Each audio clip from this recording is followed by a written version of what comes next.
Okay, so I wanted to talk about the big headline, which is the US and China trade deal. So after months of President Trump telling us that trade talks with China have been going well and a deal is close, it came out yesterday on May 5th, 2019, that the president was increasing tariffs on China even more. I just want you to note that this happened over the weekend. And I generally do not like to hold trades over the weekend because that's when geopolitical events generally occur, and they occur when the markets are closed. In this environment, especially, be prepared to see more of this going forward. And I also want to note that when the eventual big wealth transfer event occurs, it will happen over the weekend. This is when big money in institutions will be allowed to trade while the markets are closed. They will get out of their positions, and the middle class will be left holding the bag when the markets reopen. So who holds the leverage over trade talks? I argue it's actually the Chinese. The Americans are hoping to use tariffs as a way to hurt China economically. That way the people will rise up and get angry, which would force Beijing to the table and accept a trade deal. Now, I agree that China has a lot of problems. They have created the largest and quickest debt bubble in human history. However, the state there is authoritarian, and their surveillance will prevent any sort of uprising. The Communist Party is paranoid about the people rising up, but they have taken steps to ensure that this does not happen. In other words, the government is too big and too powerful. And this is a scenario that I can see the West actually going towards, but hopefully by educating more people, we can prevent this. Not many people know, but in 2014, when China had a huge stock market crash, there was essentially a coup taking place. Some rogue billionaires decided to short the market to put pressure on the People's Bank of China's trading floors. And I will speak more about the Chinese wealth and the Chinese stock market in some other video.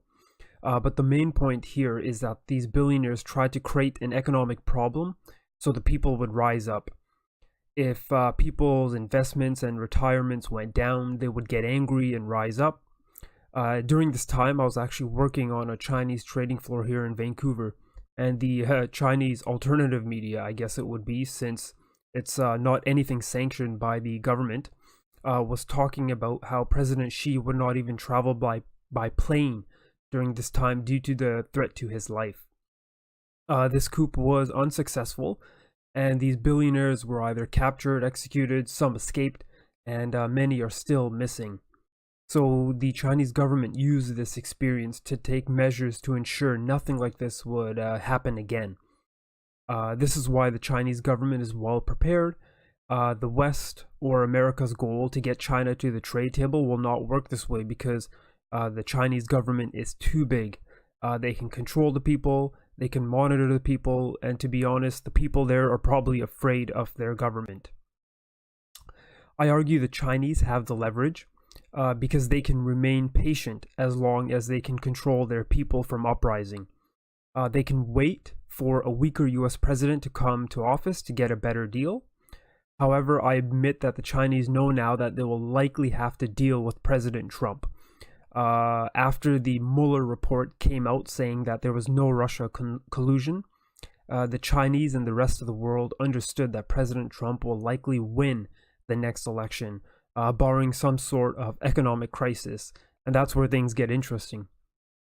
Essentially now, the Chinese know that they have to work with President Trump since it's likely he will not be getting impeached now.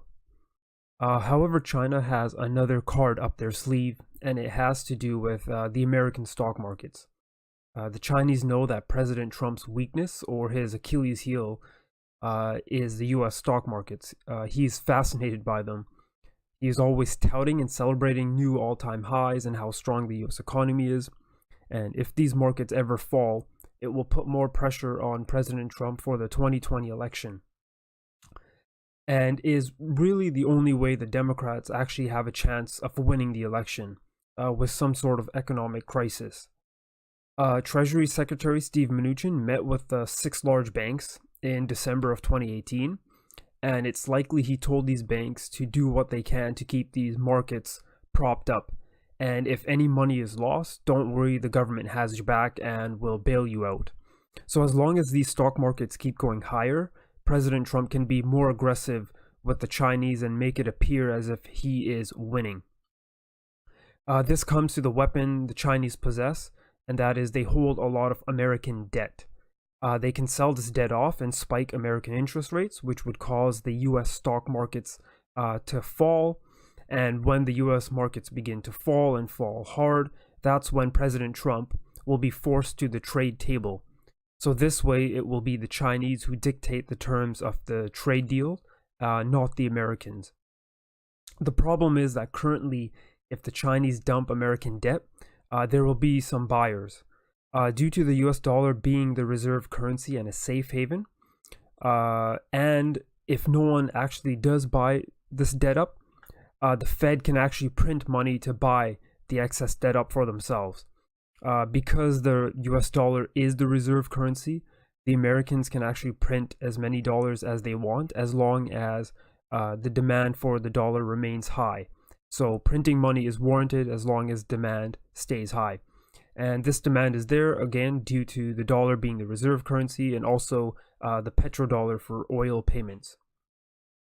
So currently it seems that the Chinese and the Russians are attempting to create a de-dollarized world, or an Eastern sphere which does not use the dollar. Russia is getting close to Saudi Arabia, which is the key country for this petrodollar system.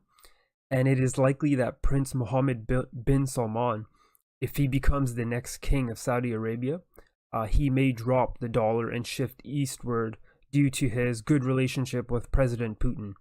And I know many of you have seen that meme of Prince Mohammed bin Salman and President Putin giving the high five while President Trump is looking on from behind.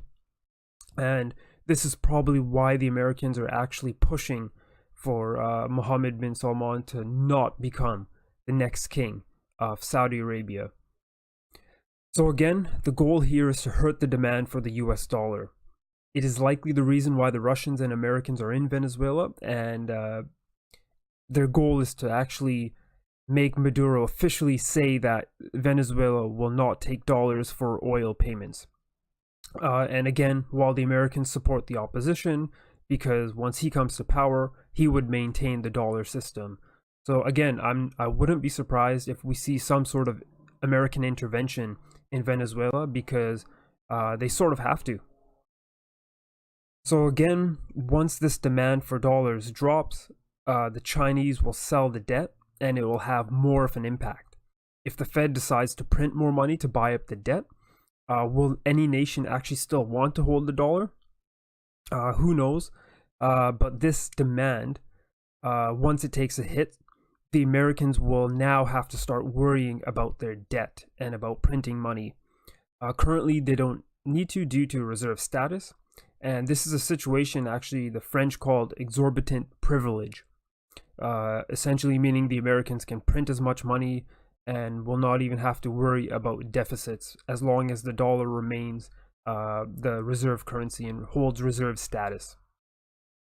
Again, if you read my blog, I speak about how all these problems and issues will arise as the US dollar gets stronger due to debt priced in US dollars and currency exchanges. So nations will decide to buy oil from, say, Iran or any other, who take any other currency for their oil. And currently we have seen the Europeans, India, and Turkey now shift to buy Iranian oil. India and Turkey more specifically due to the fact that as the dollar has been getting stronger, their currencies have been getting decimated, where they can't really afford to buy oil with American dollars anymore. So as the dollar gets even stronger, you're going to see more nations decide to do this. And even the Saudis, they may decide to even drop the dollar in order to maintain their market share on the oil market, as they will be worried that more customers will be shifting to Iran. So again, watch for the dollar to go higher, as this will cause more problems to exacerbate. Again, currently, right now, the Americans have their military right now, which is still ahead of the Chinese, but probably only for a couple more years. You can read my blog post on the Thucydides trap for details, and I will do a video on it soon. But currently, the best option for the president is to make it appear as he has gotten some sort of victory. To have some sort of ceasefire or a pause where the US and Chinese politicians essentially appear on TV, shake hands, sign some papers, but essentially there is no deal at all. All that's being agreed upon is that the deadline is going to be extended to, say, 5 years ahead, and the president will sell it as some sort of huge victory. But again, it will be interesting to see how the stock market will take it. Currently, people think that the trade deal is not priced into the market, and when the deal actually comes out, it will be worse than people anticipate, and it will cause a big drop in the markets. So again, I hope this was informative in some ways, and I will chat with you guys soon.